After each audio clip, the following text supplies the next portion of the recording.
You're listening to Navigating the French on Paris Underground Radio. For more great content and a bonus episode of Navigating the French, please join us on Patreon.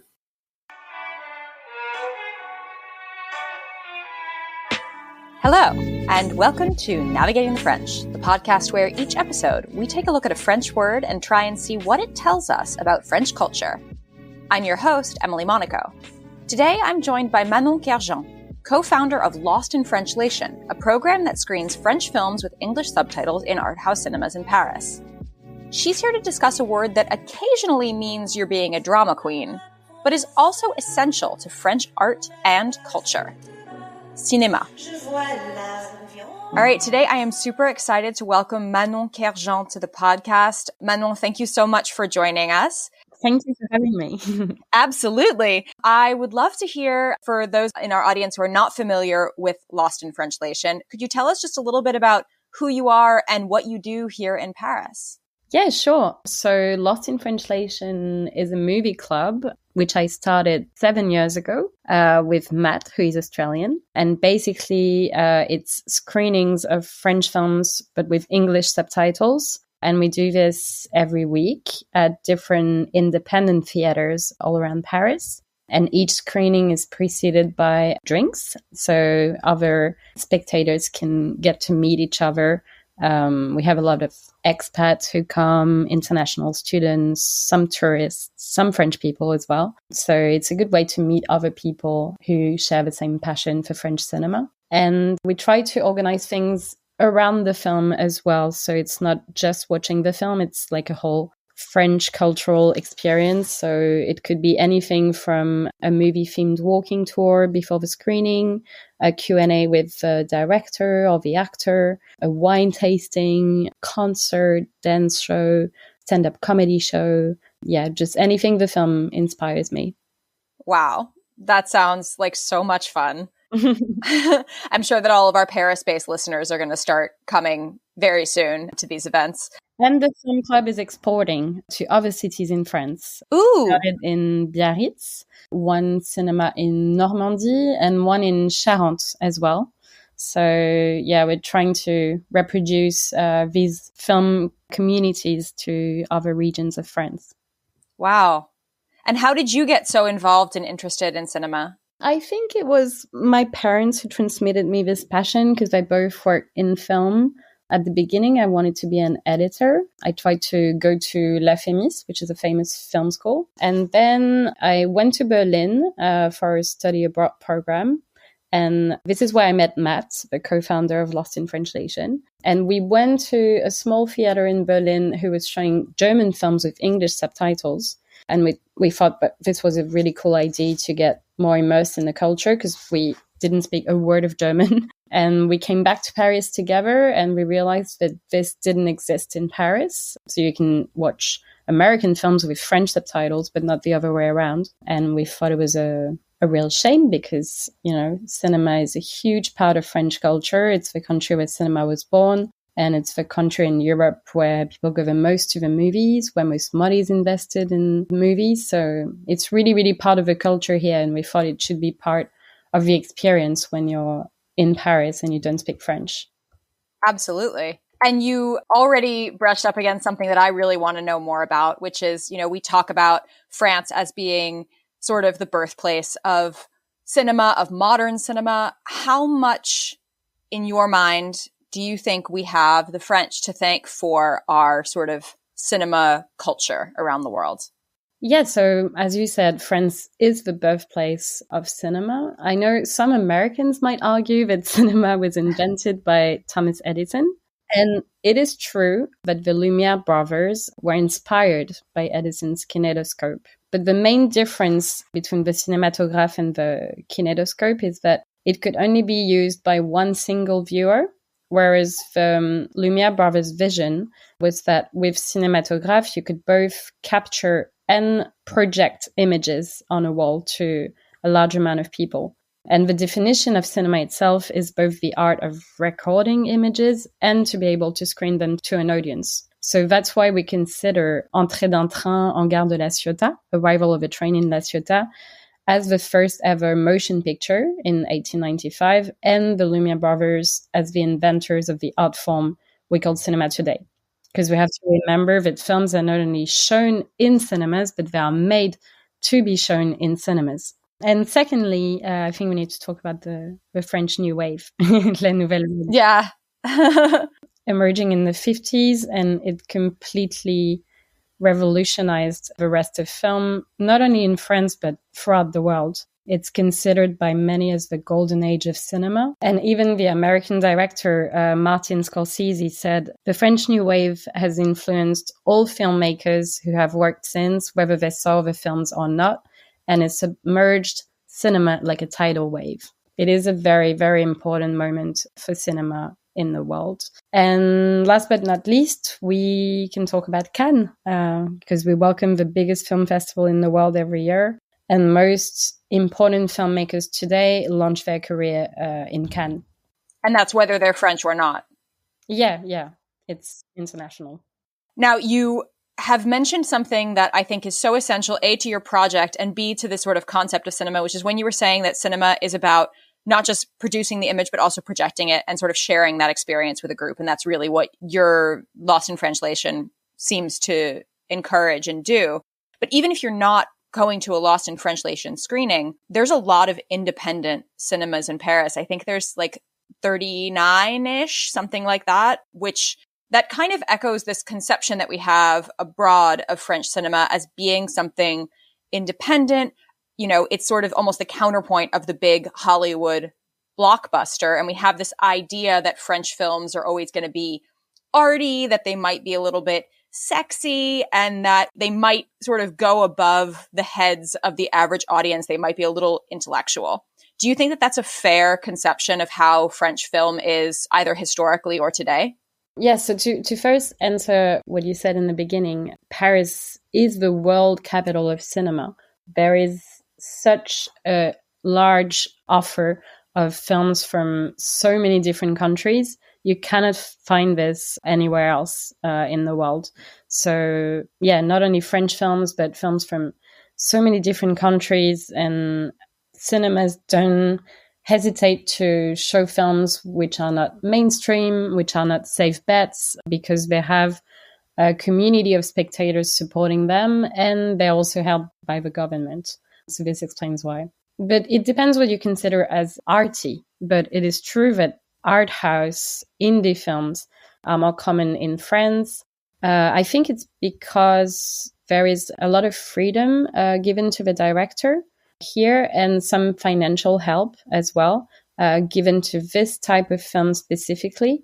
Whereas in Hollywood, the producer has a lot more power over the finished product. And what I can say is not entirely wrong about the sexy aspect is that in any French film, you are going to have naked people smoking cigarettes, especially during the New Wave, because European films tend to have more sensuality and nudity, especially the French and the Swedish.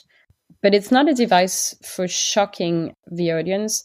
It's more about art and aesthetics, whereas in the studio system, films tend to have sex and nudity for more shocking reasons, I believe.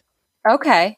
And about the smoking, I think about 70% of new French films have at least one person in the process of smoking.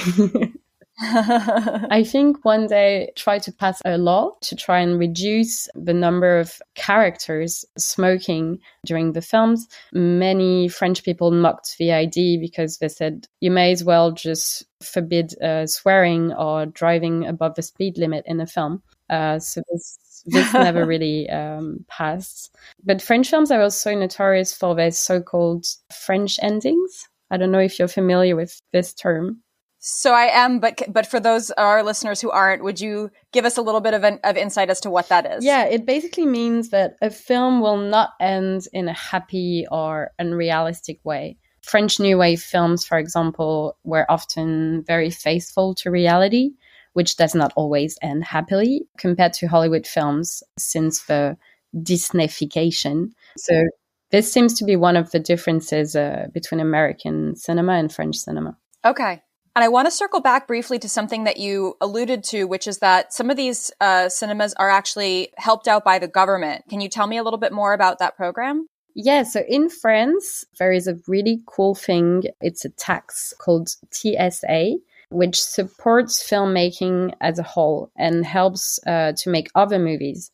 So if you buy a ticket in a theater, you know that you're going to help to actually make more film. And this is a system that the entire world is jealous of because it doesn't exist in any other country. I guess it helps sort of continue to grow this industry without the same kind of private investment scheme that we have with Hollywood. Yeah, exactly.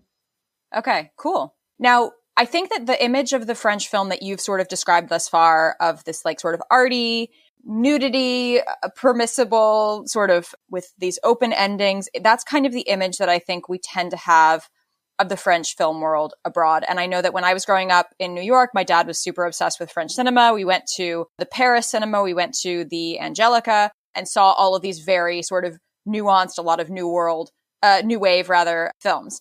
And then I moved to France and realized that there's a whole realm of French cinema, things like the Asterix and Obelix series, or Le Père Noël est une ordure, like all of these sort of comedies that are super present in French culture, but that we don't necessarily see as much as foreign audiences. So are there any sort of sides of the French film world that you've noticed that foreign audiences don't really get to see quite so much of? Yeah, it's funny you mentioned Le Père Noël est une ordure because I tried to program it during Christmas. I think it was in 2019. And we had like a secret Santa. So each spectator brought a gift for another spectator. And it was very cute. I thought no one would participate and everyone came with a gift. But when they came out of the screening room, most people didn't enjoy it. They really didn't get the humor. So yeah, I think not all French films make it to foreign markets. For example, there's another comedy, which I can think of, called Qu'est-ce qu'on a fait au bon Dieu? Serial Bad Weddings. Mm-hmm. So this was a huge success in France. So they made Serial Bad Weddings 1, 2, and 3. But when the first version of the film was in the process of being released in the US, the racial and religious commentary intended for laughter was found very questionable by US distributors. And in fear of controversy, the film never actually made it to the big screen there. I can tell you a bit more about the film if you want some context. Yeah, I mean, I've heard of this film, but I haven't actually seen it. So yeah, I think at the risk of overgeneralizing, which is always a hard line to walk on this podcast, I do get the sense that French media seems to still be more comfortable with jokes that are linked to race and religion than American audiences are, but I'm not sure if that's just an impression. No, I completely share this point of view. So basically, it's the story of a family in which each daughter is married to a man of a different ethnic, racial, and religious background. So I think if I recall correctly, you have an Algerian Muslim, a Jew, a Chinese who is atheist, who has an open perspective on religion, and a Catholic West African. Audiences in the US found the film's take on race and religion to be quite uncomfortable, while some of the French audience really enjoyed it. And I think French humor in movies is often more brutal, more below the belt, and more mocking of others. Definitely. And on the flip side, Americans and the British tend to laugh at themselves as opposed to laughing at others. And I think when the movie was released, many French viewers viewed the film as a form of bringing individuals of different backgrounds together, recognizing differences, etc. But some French viewers, including me, found the film quite distasteful. So this shows that French humor cannot really always export very well to other countries. If you're enjoying this podcast, you may enjoy our sister podcast, Molly on a Trip, Music Around Paris, which is brand new to the Paris Underground Radio Network. Music industry expat Molly Lehman has moved to Paris and taken her love of music with her. Each episode, Molly sits down with local French artists or touring musicians from all over the world to talk about what's going on in their careers and what inspires them. Get insights on what these musicians love most about Paris. Check out Molly on a Trip, Music Around Paris now, available wherever you listen to podcasts. Navigating the French will be right back after a word from our sponsors. And now, back to Navigating the French. And I'm thinking of other films like, what was it called? Bienvenue chez les Ch'tis, which is a film that sort of stereotypes the Northern French as being quite backwards. And I know that it was optioned to be remade in the States as like Welcome to the Sticks. And they were going to do the same thing, but with the South. And then that got scrapped as well. And I'm wondering if it was for similar sort of reasons of not wanting to rely too much on stereotypes for humor. Yeah, in France, it's totally okay to make fun of someone's accent, like Canadian French or French from the north of France or the south. I think it's mostly the Parisians who allow themselves to mock other accents, but they don't realize they also have an accent. There is a Parisian accent. Yeah, and there are some really funny Instagrammers and TikTokers who are from the countryside who make fun of Parisians and, the fact that Parisians will put like an sound in the middle of everything. Bonjour, hein? Like that whole... Definitely. I have a friend who does this all the time. But the thing is, when it's your accent, you can't really hear it anymore. Yeah. Now, I think it is interesting to see how much of what doesn't come over is comedy. And I noticed kind of a trend when you look at some of the French film stars who have made it big abroad, and specifically in the American market. I'm thinking of people like Juliette Binoche, Catherine Deneuve, but also more recently, people like Marion Cotillard or Jean Dujardin or Omar Sy. Specifically with the last two, Jean Dujardin and Omar Sy, they came over in the American market as sort of major scare quotes like serious actors. Jean Dujardin came to do The Artist. Omar Sy obviously, captivated audiences when Les Intouchables first came over, and then he ended up making Arsène Lupin, which worked really well in streaming services. But originally, these two men were both really well known for almost like sketch comedy, like Brise de Nice and Service après-vente on... with Fred Testo. Exactly, yeah. So do you think that... Basically, my question is twofold. Firstly, what does a French actor have to do to transcend borders and make it big on an international scale in international films? And secondly, do you think that it's possible for French comedic actors to come over and make it big in comedy? I think the actors you mentioned, they all kind of represent a certain idea of France. They all have this kind of classic French style. So I would say that these actors can transcend borders and languages as long as they fit in the boxes of the French stereotype in a way. So they could become big if they accept this. But Omar Sy is a good example to discuss the way the Black community is represented in French cinema. Because abroad, in Jurassic World or X-Men, for example, he's more like the Frenchman than the Black man. Yeah. And in France, we rarely see films that show Afro-descendants as being fully French. On the contrary, the plot would often make Afro-descendants more foreign. So this shows that there's a lot of work needed to begin to represent minorities in a more banal way. When minorities gain big roles in French cinema, it's often to stereotype and reinforce cliches. So for Omar Sy, I don't know, perhaps it's better to be a French stereotype abroad than a Black man stereotype in your own country. I don't know. I don't have the answer. But after Intouchable, he played in Chocolat. I don't know if you've seen. Oh, right. Not Le Chocolat with Juliette Binoche and Johnny Depp, but just Chocolat. Yeah. It talks about the first Black clown in France, and it has been praised by critics for looking at French racism in the face and call it what it is. Yeah. What was the one that he did? I feel like he did another one soon after that about that sort of looked immigration right in the face, but now I can't remember what it was. Oh, maybe Samba with Charlotte Gainsbourg. That one. Yeah. Yes. So you're right. He is often asked to play the Black man. Yeah. Whether he's a Afro-descendant or actually an African migrant, he is in France often asked to play his Blackness as part of the character. Exactly. It's often marginalized characters. Yeah. Now, When you began your Lost in Frenchlation project, obviously you had already lived abroad. You co-founded it with an Australian. So I assume that you already had some sort of conception of how French cinema was portrayed abroad. But since beginning the project, have you been surprised to learn anything about people's sort of conceptions or their attitude towards French film? Yes, I have come to realize that foreigners tend to find French cinema depressing. Maybe that's because you don't export any of your fantastic comedies, but maybe. But I had someone literally messaging me and say, "Can you program a film which doesn't make me want to cut my wrists open?" Oh my God! But I am used to watching a lot of dramas, and these are my favorite type of films, actually. But I wasn't aware how much most of the films I was programming were emotionally intense for our audience. Because for me, movies are here to make you feel something.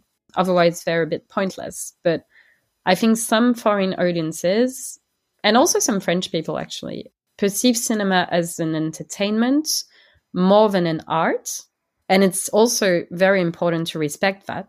And this is why I can program very different films. Like, for example, in March, I'll be showing Agnès Varda film from the New Wave called Sans toi ni loi for International Women's Day.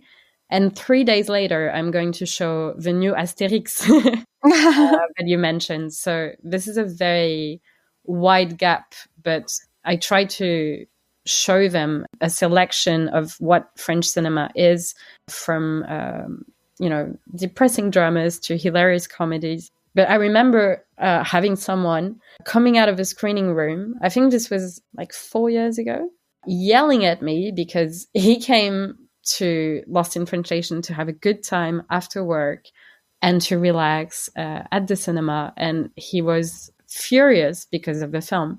And the film was Elle by Paul Verhoeven, which deals with rape pretty, can you say frontalement?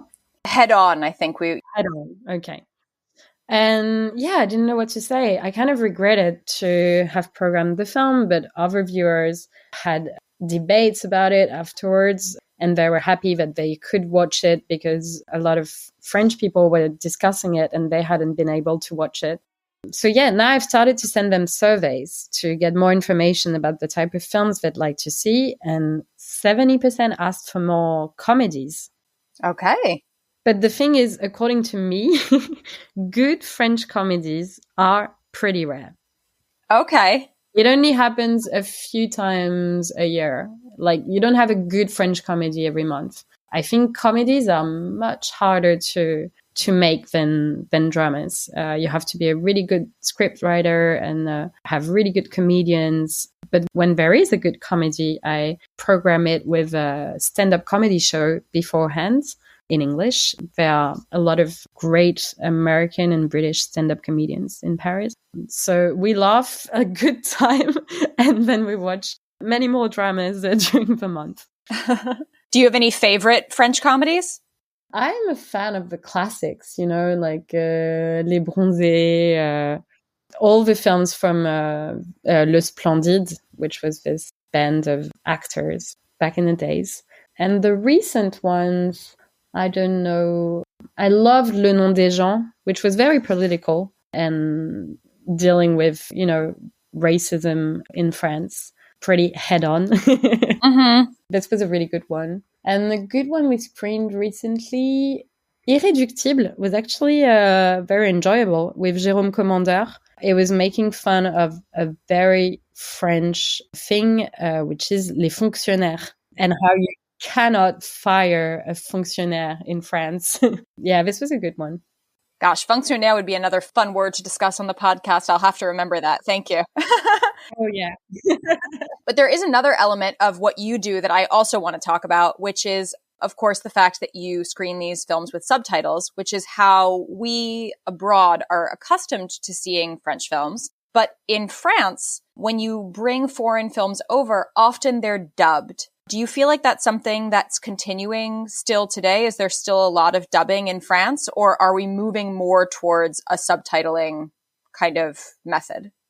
I hate dubbing. I have to admit. No, I get it. For some people, like, for example, seniors, old people. Like my grandma, she hates watching movies with subtitles. It's hard for her to read. So I get it. But when you're not old, I think it's so much better to make the effort to hear the language in which the film was made. I think it depends on the city. Basically, in province, in smaller cities, nearly all foreign films will be shown dubbed, especially in chain cinemas, not independent cinemas. In Paris, you would have more screenings with subtitles than dubbed, but you can still find with dubbing. I don't know if it's going to be less and less dubbing screenings. I would hope so. Some cinemas can't help but showing dubbed films, and if it's a condition for the films to be seen, if the spectators are asking for this, then so be it. You know, it's better to watch the film dubbed than not watching the film at all. That's a very good point. And I think, I mean, I definitely notice people becoming more comfortable with subtitles. I know that even a lot of Americans, because of the way that a lot of films and television are made and the way that the sound is balanced, I think that a lot of people have sort of started watching things with subtitles so that they can hear the quiet dialogue or hear the mumbling. So maybe people will become more used to subtitling and it'll become even more widespread. That's my hope anyway, because I agree with you. And there are those awful dubbing voices. Like I watched Friends in France in French. Oh. And the voices that the dubbing actors use are pretty hyper-specific, weird. Yeah. But when your French is good enough, I would recommend going to watch films with subtitles for hard of hearing people. They exist in France, in Paris, there's a lot. It's less spectators for Lost in Frenchlation, but it's good for you if your French reaches that point. It's always better to learn a language anyway. It's better to watch with the subtitles in the language. That's what I try to do for English-speaking films.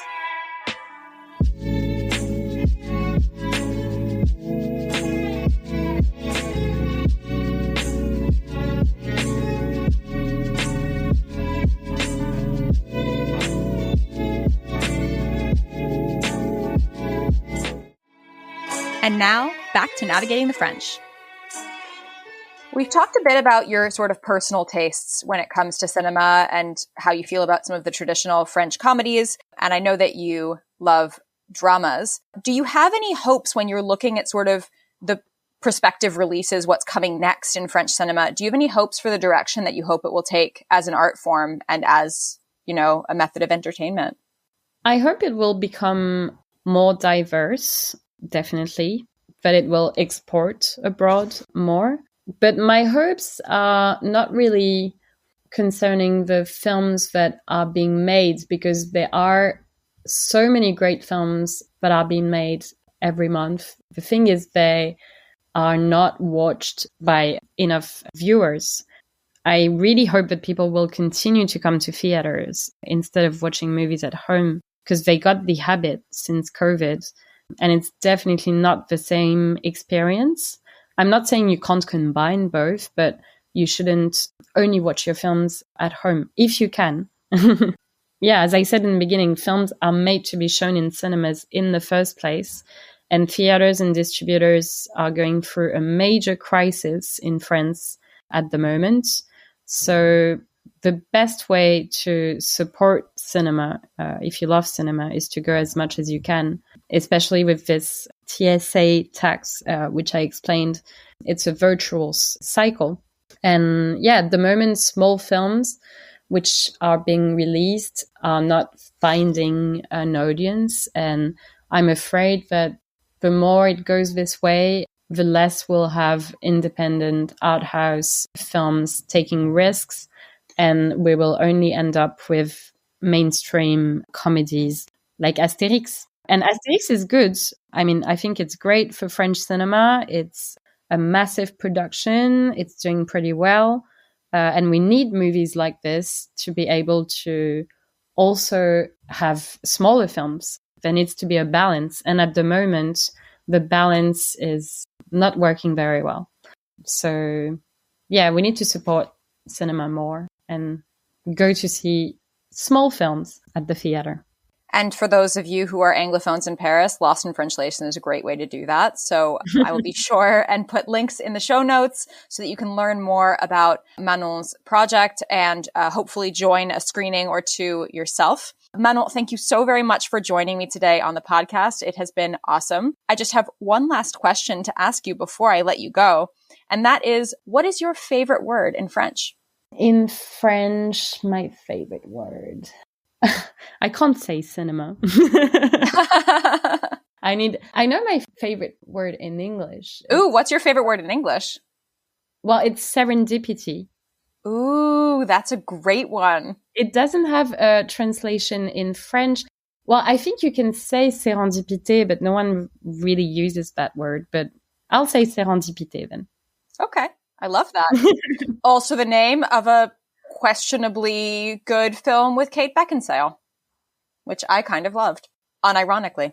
I didn't know. I need to check it out. Yeah, I mean, it's a pretty soppy rom-com from, I think, the early 2000s, but it's very cute. So check it out. All right. Well, thank you so very much for joining me, Manon, and have a really fantastic rest of your day. Thank you, Emily. This has been Navigating the French. You can find more from me, Emily Monaco, at Emily_in_France on Twitter and Instagram. This podcast is produced by Paris Underground Radio. To listen to other episodes of this podcast or to discover more podcasts like it, please visit parisundergroundradio.com. Thanks for listening, and à bientôt. This episode of Navigating the French was produced by Jennifer Garrity for Paris Underground Radio. For more great content, join us on Patreon at patreon.com/Paris Underground Radio.